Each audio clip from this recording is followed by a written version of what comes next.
Sonic speed!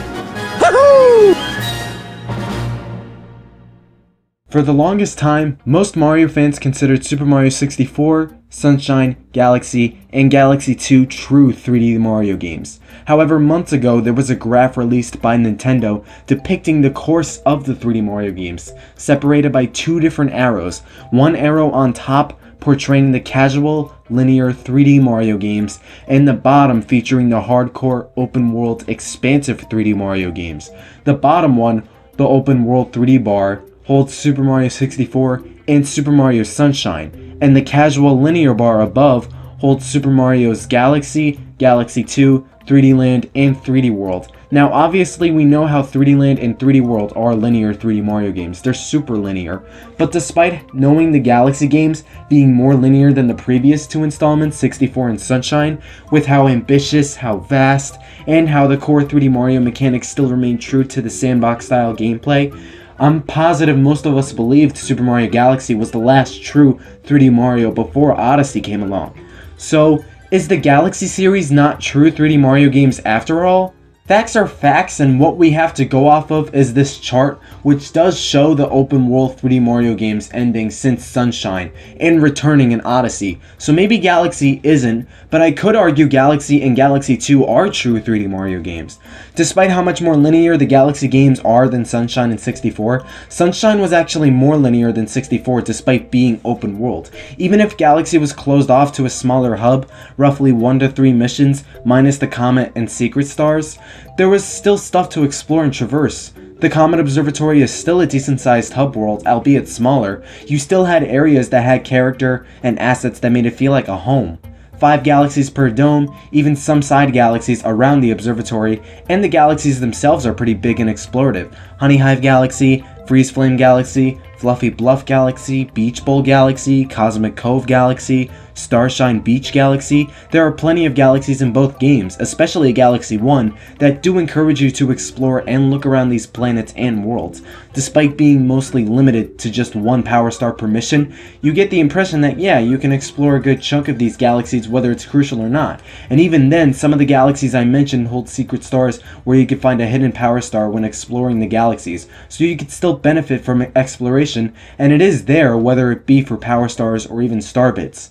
Speaking of the number of stars, what 64 and a little bit of Sunshine had was the stars you went after weren't limited to a specific mission. Almost every star you could go for it the minute you enter the world, and there's next to no limit on how far you can go. In both galaxies, especially 2, there was a set-based order in what stars you could obtain, so there was some linearity with star getting. That being said, not only are some stars secret for you to find and explore, but you're not done with the galaxy once you get those 1 or 3 stars. There's usually a few comments that encourage you to go back, as well as find stars in certain locations you wouldn't think to look.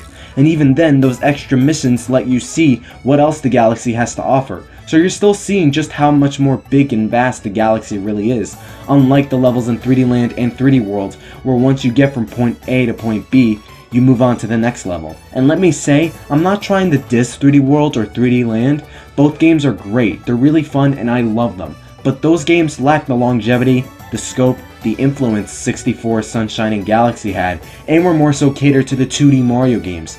There's also a plethora of NPCs encouraging world building and personality within the worlds and overall game. 64 had this with the Pink Bombs, Penguins, Koopa the Quick, Toads, and interactive bosses. Sunshine had a boatload of Piantas and Nokis as well as new bosses and such.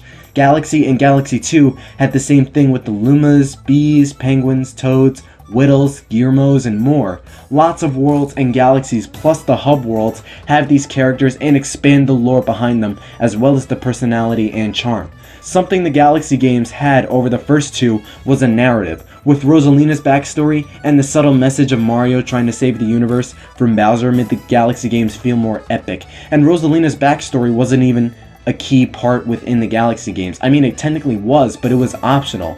That was for you to explore and see for yourself. It's not something you're supposed to look into. And even though a story can force the characters onto a set path, it's not exactly one straight line. Like with choosing what galaxies to go to, the secret and comic stars, and other tidbits I mentioned earlier, there is expansion and exploration with the Galaxy games, and they were about as ambitious as 64 and Sunshine were for their times. Galaxy 2 had the least amount of exploration of the four, with the smaller worlds and the world map, but with the green stars, it did help encourage players to go back and search for every nook and cranny for even more power stars, some of which were in tough, unsuspecting locations, not to mention the gameplay in that game expanded that of the first Galaxy. While the chart's there, and it is plain as day, it honestly comes down to opinions at the end of the day, as always from day one, as in what we define as true 3D Mario games, because whether we like it or not, all 6 of those games plus Odyssey are 3D Mario games. True or not, it's all in our heads, and I still feel like Galaxy and Galaxy 2 were true 3D Mario games, aka open world expansive 3D Mario games, as they can really be as non-linear and explorative, maybe even more so than we expect, as they are linear. I think the groundbreaking gameplay, the variety in galaxies, characters, narrative, and replayability really did help solidify that in the Galaxy games, and I can acknowledge that Galaxy and Galaxy 2 are more linear than the previous 2 games, but I gotta give it credit where it's due, and see in several ways it can be compared to 64 and Sunshine with scope, ambition, and the overall open world sandbox gameplay. Let me know what you guys think in the comments. Do you think Galaxy and Galaxy 2 are true to 3D Mario games now, or are they as linear as 3D Land and 3D World down below, especially now that the chart's up and was confirmed by Nintendo? Let me know down below. Thank you for watching, and be sure to stick around for more Super Mario Odyssey, as I'll be discussing what potential worlds Odyssey could unveil next before E3. And of course, I'm definitely going to be covering a lot of Super Mario Odyssey when it gets unveiled at E3. So stay super.